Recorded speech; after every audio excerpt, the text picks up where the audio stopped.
오늘 하나님의 말씀은 로마서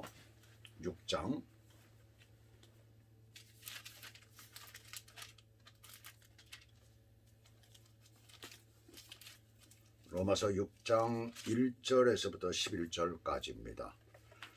로마서 6장 1절에서부터 11절까지인데 제가 4절까지만 읽어드리겠습니다. 나중에 5절에서부터 11절까지는 우리가 같이 읽으면서 볼 것이니까 4절까지만 읽어드리겠습니다. 그런즉 우리가 무슨 말을 하리요? 은혜를 더하게 하려고 죄에 거하겠느냐? 그럴 수 없느니라. 죄에 대하여 죽은 우리가 어찌 그 가운데 더 살리요? 무릇 그리스도 예수와 합하여 침례를 받은 우리는 그의 죽으심과 합하여 침례를 받은 줄을 알지 못하느냐? 그러므로 우리가 그의 죽으심과 합하여 침례를 받음으로 그와 함께 장사되었나니 이는 아버지의 영광으로 말미암아 그리스도를 죽은 자 가운데서 살리신과 같이 우리로 또한 새 생명 가운데서 행하게 하려 함이라. 아멘.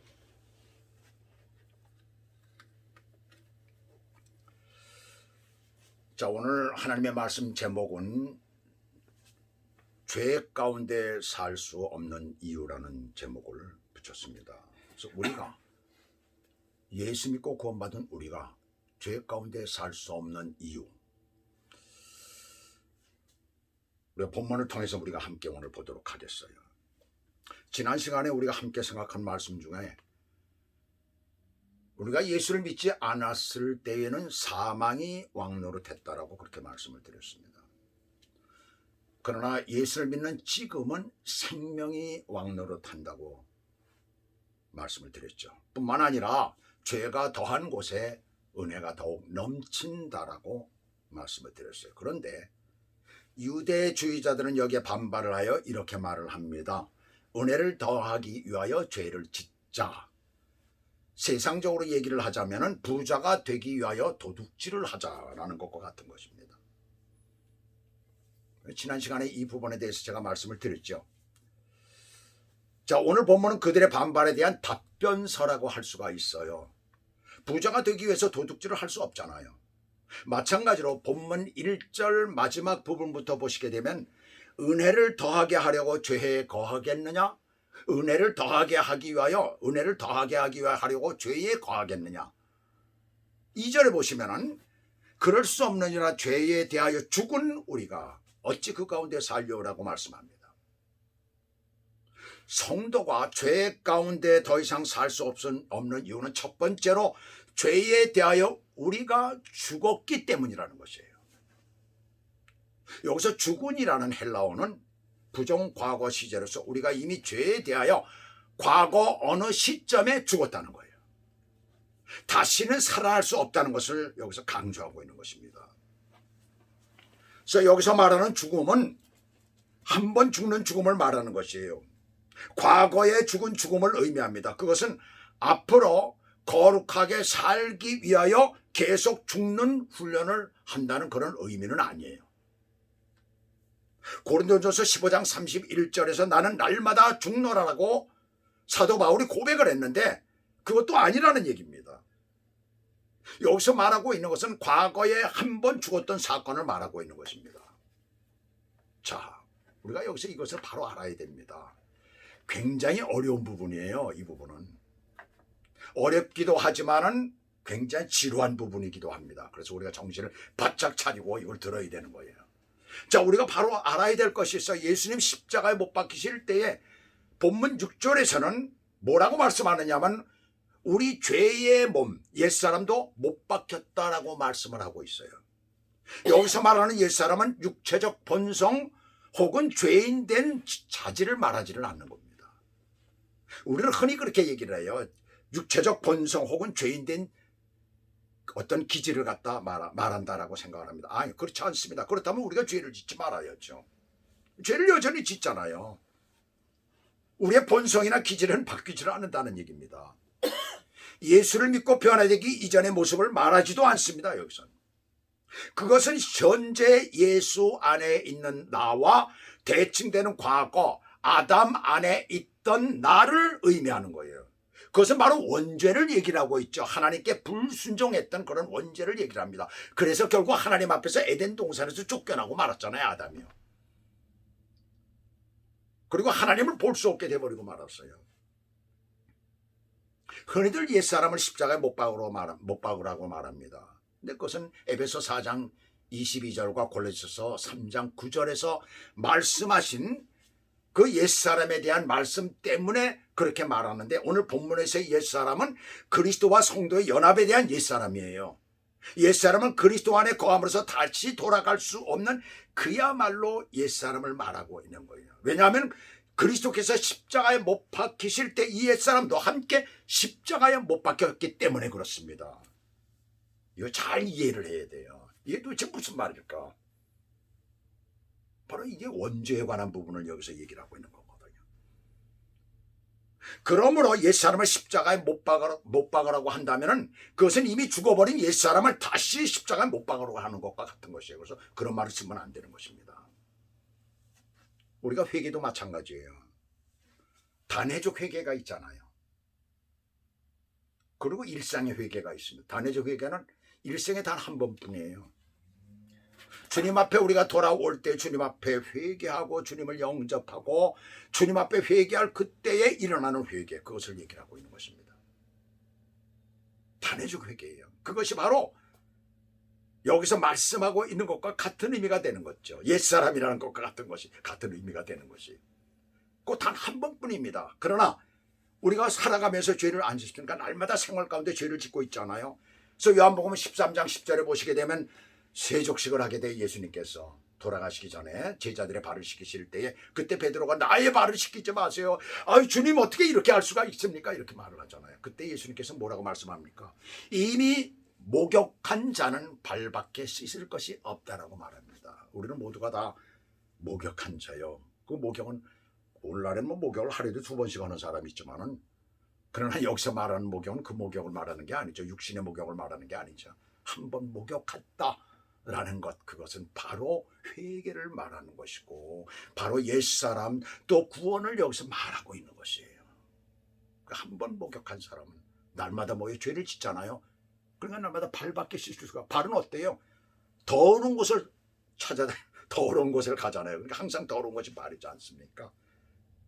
더군다나 이스라엘 사람들은 그때 당시에 샌들 같은 걸 신고 뭐 돈 없는 사람들은 맨발로 다녔을 것이에요. 그러면 날마다 발을 씻지 아니하고는 집에 들어가서 잠자기도 어려웠을 것입니다. 그래서 그 말을 지금 하시는 것이에요. 또 하는 이 말은 어떤 의미를 가지고 있냐면 우리가 완전주의자들처럼 전혀 죄를 지을 수 없다는 것도 아닙니다. 우리는 여전히 죄를 짓잖아요. 그 말도 아니라는 얘기예요. 육체적 본성이나 기질은 그대로 있잖아요. 또 이 말씀은 로마서 5장에서의 죄의 왕노스로부터의 뭘 얘기를 하고 있어요? 사망을 의미하는 것입니다. 그래서 갈라디아서 5장 24절을 보시게 되면 그리스도 예수의 사람들은 육체와 함께 그 욕심을 십자가에 못 박았느니라 라고 말씀하고 있어요. 이 말이 무슨 의미입니까? 예수님 앞에 우리가 회개하며 나왔을 때에, 그리고 예수님께서 십자가에서 죽으신 그 사실을 우리가 믿음으로 말미암아 구원을 받을 그때에 육체와 함께 정과 욕심을 십자가에 그때 못 박아 버렸다는 것입니다. 이전에 지었던 우리가 하나님과의 관계에서 있던 것들뿐만이 아니라 앞으로 우리가 하나님 앞에 지을 모든 죄까지도 십자가에 못 박아 버렸다는 것을 여기서 말하고 있는 거예요. 그래서 날마다 회개할 때 우리는 천국 가는 데는 지장이 없다는 것입니다. 예수님께서 십자가에 못 박히실 때 죄를 만들어내는 육체 안에 있는 정과 욕심을 십자가에 못 박으신 것이죠. 아담이 죄를 질 때 우리는 그것이 없었어요. 그러나 우리는 죄인이 되었습니다. 예수님이 십자가에 못 박히실 때에도 우리는 그곳에 없었어요. 우리가 경험한 일은 아니지만 그 일이 우리에게도 지금 일어난 것입니다. 이사야서 4장 22절에 보시게 되면 야곱아 이스라엘아 내가 내 허물을 빽빽한 구름에 사라진 같이 내 죄를 안개에 사라진 같이 도말하였으니, 도말하셨다는 것을 말씀하고 있어요. 완전히 없앴다는 것입니다. 지금 우리는 죄와 사망의 권세로부터 죽은 것이에요. 다른 말로 해방이 된 것입니다. 새로운 신분이 되었다는 것을 말하고 있는 거예요.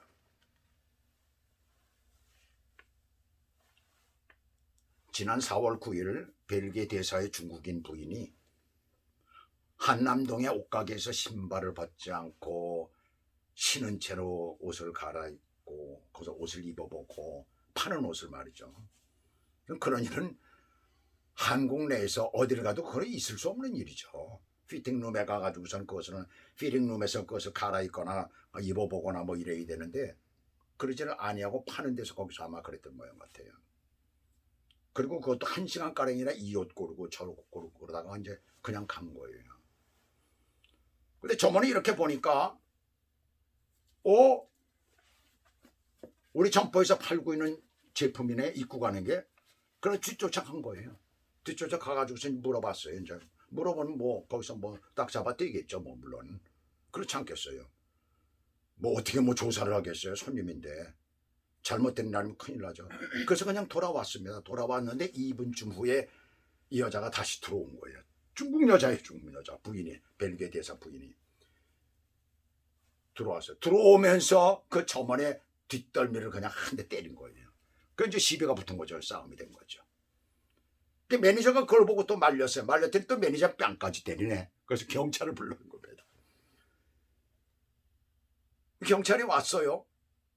그래서 경찰서로 데려가려고 하니까 이거 뭐 벨기에 대사부인이에요. 면책 특권이 있잖아요. 외교관들은. 그 부인까지도 아마 그게 있는 모양 같아요. 데려가지는 못했습니다. 근데 미안하단 말도 없이 그냥 가버리고 말았어요. 그래서 경찰서에서 출석 요구서를 보냈더니 뭐라고 답변이 한참 있다 답변이 왔네요. 처음에 답변을 안 하더니 한참 있다 왔는데 뇌졸중으로 병원에 입원했다라고 이렇게 이제 연락이 온 거예요. 이게 난리가 난 거죠. 그러면서 벨기에와의 이제 외교적인 문제가 생기기 시작한 거예요. 그러니까 벨기에도 큰일 난 거예요. 한국과 외교 관계를 단절하는 날이면 자기네 엄청난 손해를 보는 일들이 있기 때문에.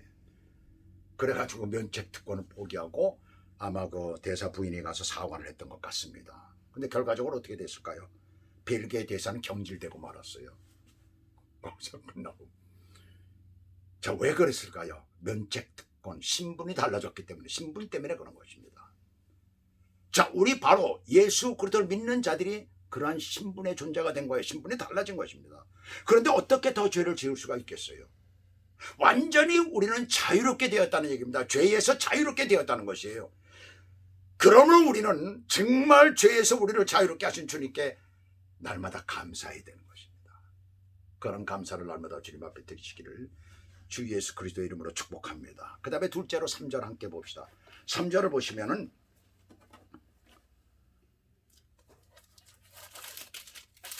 자, 3절을 보시게 되면 무릇 그리스도 예수와 합하여 침례를 받은 우리는 그의 죽으심과 합하여 침례를 받은 줄을 알지 못하느냐 그랬어요. 자, 여기서 제가 이제 침례라고 자꾸 이제 이렇게 세례라고 써 있는 것이 침례라는데 저는 침례계 목사이기 때문에 침례라고 합니다. 침례가 맞기 때문에. 저도 원래 장로교 출신, 어려서부터 장로교에서 자란 사람입니다. 그런데 구원 얻은 것이 하나님을 떠났다 15년 동안 떠났다 돌아왔을 때 침례교에서 복음을 듣고 제대로 알게 되고 우리 주님을 영접하게 되고 그래서 침례교 목사가 됐거든요. 결과적으로. 근데 침례가 맞는 것입니다. 침례라고 말을 합니다. 자, 이 3절 함께 봅시다. 3절 뭐라고 그랬어요? 3절은 방금 읽어드렸죠. 제가 무릇 그리스도 예수와 합하여 침례를 받은 우리는 그의 죽으심과 합하여 침례를 받은 줄을 알지 못하느냐.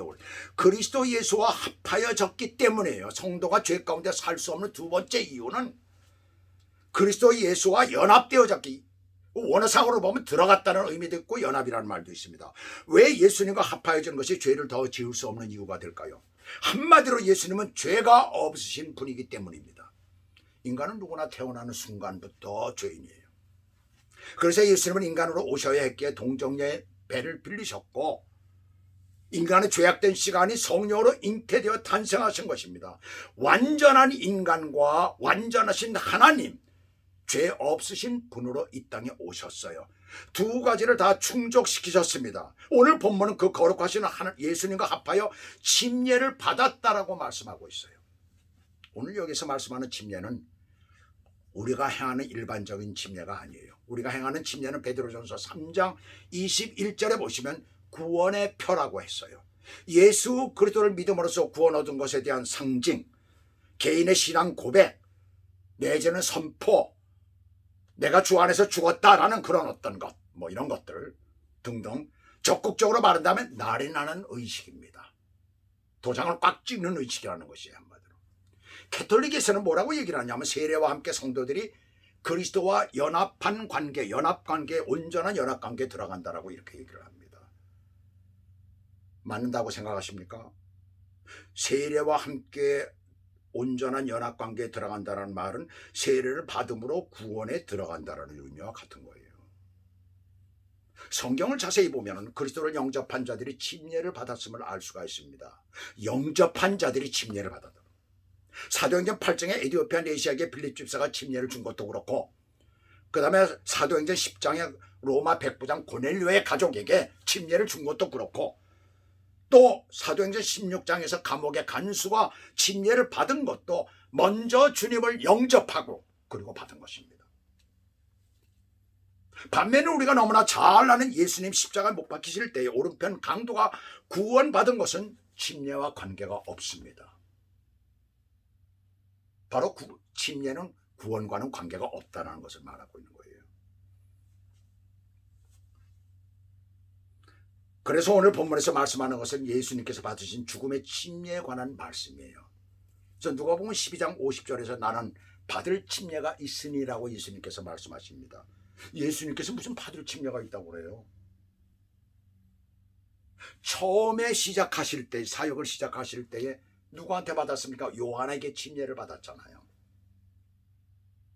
자, 회개의 침례를 그때 받으셨죠. 다른 사람, 그 주님께서 다른 사람들 다 나도 같이 받는다. 왜? 인간으로 오셨기 때문에 그렇다는 얘기입니다.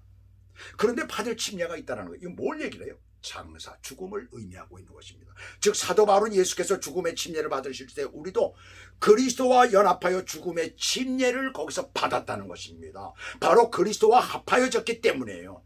2000년 전에 십자가상에서 이루어졌던 사건이 2000년이 지난 지금 예수를 믿는 순간 영적으로 동시에 그것이 이루어졌다는 것을 여기서 말하고 있는 것입니다. 굉장히 중요한 얘기예요.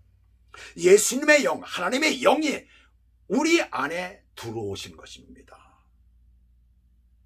그렇게 들어오시는 거예요. 이것이 바로 성령의 침례인 줄 믿으시기 바랍니다.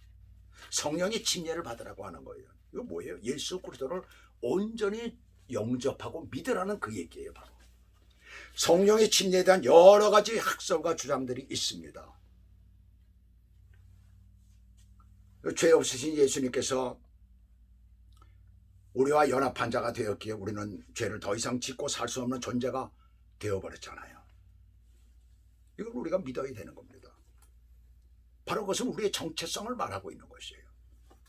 가령 우리가 예를 들어서 말이죠, 대한민국이나 이 미국에 살고 있는 국회의원들이나 여기 상원의원, 하원의원, 또 뭐 장관들 또는 대통령 이런 사람들이 대한민국 정체성 또한 미국의 정체성을 상실한 자가 국회의원이 되고 장관이 되고 대통령이 된다면 어떻게 되겠어요? 전혀 거꾸로 되는 것이죠. 마치 예수님과 연합한 자가 자신의 위치를 망각하고 죄를 짓는 것과 같은 것입니다. 정체성을 망각한 자가 그렇게 된다면 그건 죄를 짓는 거예요. 죄를 지은 거예요. 그래서 우리는 죄를 지을 수가 없습니다. 그래서 언제나 죄를 물리치고 우리가 죄 가운데서 벗어나야 되는 거예요. 그렇게 사시는 저와 여러분 되시기를 주님의 이름으로 축복합니다. 그 다음에 세 번째로는 4절에 보시게 되면 이렇게 말씀합니다. 그러면 우리가 그의 죽으심과 합하여 침례를 받음으로 그와 함께 장사되었나니 이는 아버지의 영광으로 말미암아 그리스도를 죽은 자 가운데서 살리신과 같이 우리로 또한 새 생명 가운데서 행하게 하려 함이라 그랬어요. 여기서 말씀하고 있는 것이 뭡니까? 새 생활 가운데 살아야 하기 때문에 죄 가운데 살 수 없다는 거예요. 새 생활 가운데 살기 때문에 죄 가운데 있을 수가 없다는 것입니다. 새 생활은 죄를 갖고는 살 수가 없다는 것을 말하고 있는 것이잖아요. 그러면 새 생활이란 어떤 것일까요? 5절을 한번 보겠습니다. 5절. 만일 우리가 그의 죽으심과 같은 모양으로 연합한 자가 되었으면 또한 그의 부활과 같은 모양으로 연합한 자도 되리라. 두 가지 중요한 단어가 나옵니다. 같은 모양으로라는 구절이 나오고, 그 다음에 연합하였다는 말이 나와요. 연합한 자가 되었으면 뭐 두 번이나 나와요. 그것도 두 번, 이것도 두 번 그렇습니다. 근데 중요한 게 뭐예요? 같은 모양으로 해요. 개역 성경에는 뭐라고 말씀했는 줄 알아요? 본받아. 누구를? 예수 그리스도를. 원어로는 미메오마이라는 그런 말입니다. 모방하다, 흉내내다라는 그런 뜻이에요. 이 말을 사용한 것은 그리스도와 성도의 본질적 차이를 말하는 거예요. 그리스도는 하나님의 아들이시죠. 우리는 하나님의 피조물입니다. 연합의 관계는 잘하는 쪽을 따라가는 것이에요. 큰 쪽을 따라가는 것이죠. 모방하거나 흉내를 내는 것입니다. 그대로 거기 들어가서 그대로 하는 것이에요. 자, 회사끼리 합병을 하게 되면 적은 회사와 큰 회사가 합병을 하면 어느 쪽을 따라가야 돼요? 큰 쪽을 따라가는 거죠. 모든 조직이나 모든 것들, 이런 것들이 다 큰 쪽을 따라가게 되는 것이에요. 하물며 하나님의 아들이신 그리스도와 연합이 된 관계이면 당연한 것입니다. 그래서 새 생활의 첫 번째는 뭐냐면 예수님 따라 사는 것이에요.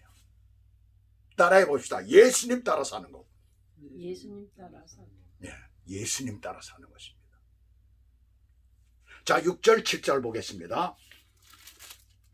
우리가 알거니와 우리의 옛사람이 예수와 함께 십자가에 못 박은 것은 죄의 몸이 죽어 다시는 우리가 죄에게 종노릇하지 아니하려 함이니 이는 죽은 자가 죄에서 벗어나 의롭다 하심을 얻었음이라 그랬어요. 의롭다 하심을 얻었음이라. 의롭다 하심을 얻은 삶을 사는 것이에요. 그것은 바로 죄에게 종노릇하지 않은 생활을 말합니다. 죄에 굴복하지 않은 생활이에요. 그리스도인이 죄에게 종노릇하면서 굴복하면서 사탄의 세력에 굴복하면서 그리스도인이라고 하지 말아야 된다는 것입니다. 무슨 말인지 알겠죠? 여기서 사탄의 세력에, 죄에게, 악한 것에 종노릇하면 안 된다는 것입니다. 그건 그리스도인이 아니라는 거예요. 에베소 2장 4절에서 6절 허물러 죽은 우리를 그리스도와 함께 살리셨고, 누구와? 그리스도와 함께 살리셨고 또 함께 일으키사, 우리를 함께 일으키셨다는 것이에요. 그리스도 예수 안에서 함께 하늘에 앉히시니 그리스도와 함께 되어지는 것이 바로 우리는 바로 이런 존재라는 얘기입니다. 그런데 어찌 죄에게 우리가 굴복하며, 어찌 우리가 악에게 굴복하며, 어찌 사탄에게 굴복하고 우리가 종노릇할 수가 있겠어요? 안 된다는 얘기입니다. 8절 9절 보시겠습니다. 만일 우리가 그리스도와 함께 죽었으면 또한 그와 함께 살 줄을 믿노니 이는 그리스도께서 죽은 자 가운데서 살아나셨으며 다시 죽지 아니하시고 사망이 다시 그를 주장하지 못할 줄을 알미로다. 그래서 새 생활이란 사망이 다시 주장하지 못하는 삶 생활이에요. 죄의 체제와 사망이 왕노릇하는 것으로부터 우리가 죽은 것이, 그리고 다시 살아나서 새로운 존재가 되었기 때문에 사탄의 우두머리인 그 체제와 사탄의 최고의 무기인 사망은 우리를 어쩔 수가 없다는 것입니다. 그래서 그리스도인들은 죽음이 임박하고 죽음이 나를 협박해도 절대로 거기에 굴복하지 아니하잖아요. 얼마 전에 인도에서 약 450명의 선교사님들과 목사님과 성도들이 죽임을 당했어요. 참 슬픈 일이죠. 그러면 우리는 죄의 정욕 가운데 빠질 수가 없는 것입니다.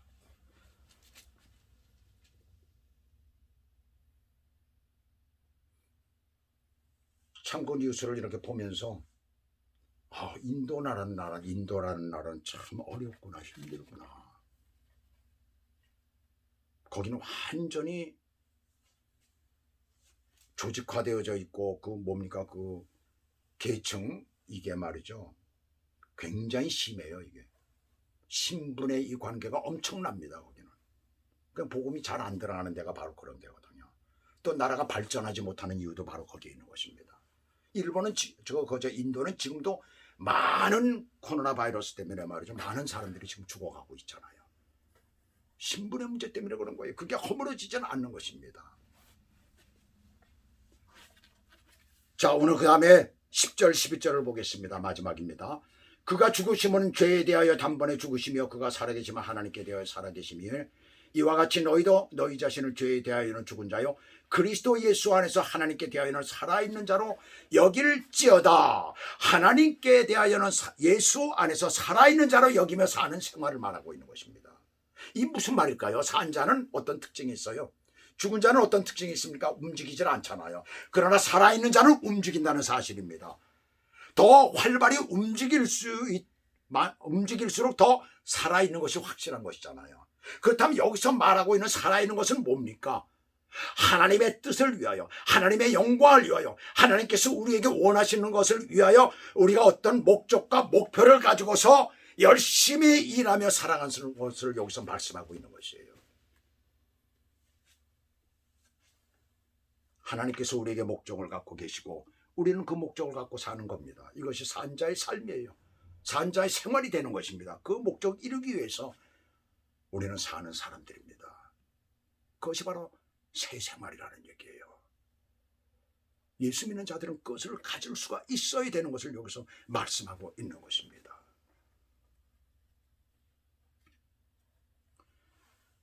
카멜레온이라는 게 있잖아요. 카멜레온은 도마뱀과 비슷한 그 카멜레온과에 속한 그런 동물의 총칭입니다. 이 동물은 주변 환경에 따라서 피부의 색깔을 바꾸죠.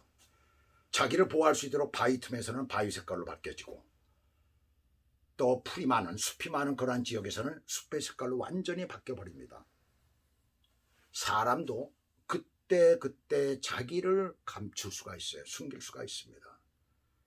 교양 있는 말씨와 또 복장을 하고 또 예의와 법을 지켜서 자신을 신사와 숙녀로 가장시킬 수가 있어요. 그러나 그 속에 있는 검고 병든 심장, 이것을 우리는 죄라고 부르지만은 그 심장은 없어지는 것이 아닙니다. 오직 예수 그리스도의 보혈의 피만이 그것을 깨끗하게 씻을 수가 있는 것이에요. 그렇다면 죄사함 받은 우리, 그리스도와 연합된 우리, 그래서 새 생활을 살게 되는 우리, 무엇이 달라질까요? 어떤 것이 달라질까요? 하나님 앞에서 성실과 정직이라고 생각합니다.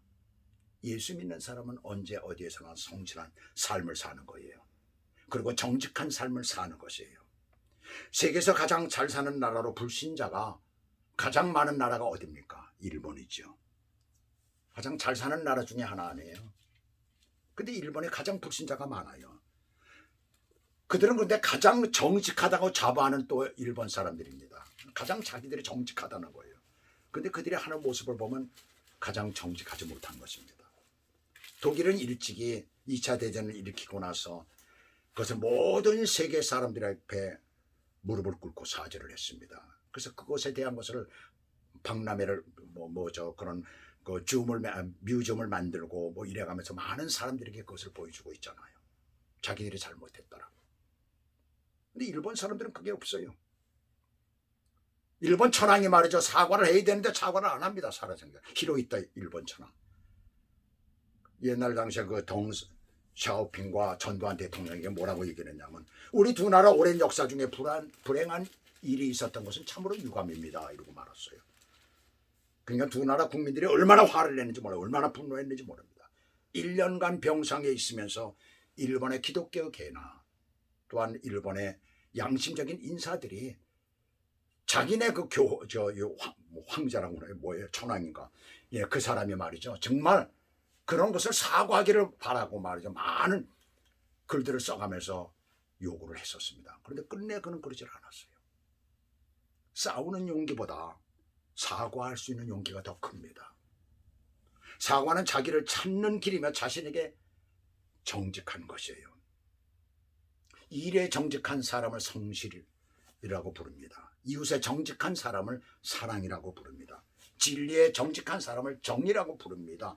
아내와 남편에게 정직한 것을 정절이라고 합니다. 하나님께 정직한 것을 믿음이라고 합니다. 고린도서 5장 17절에 이렇게 말씀합니다. 그런즉 누구든지 그리스도 안에 있으면 새로운 피조물이라. 이전 것은 지나갔으니 보라 새 것이 되었도다. 시편 25편 21절은 이렇게 말씀합니다. 내가 주를 바라오니 성실과 정직으로 나를 보호하소서. 하나님의 자녀이기 때문에 죄 가운데 살 수 없는 우리를 오늘도 성실과 정직으로 인도하여 주소서, 보호해 주소서라고 기도하는 저와 여러분 되시기를 주 예수 그리스도 이름으로 축복합니다. 기도하시겠습니다.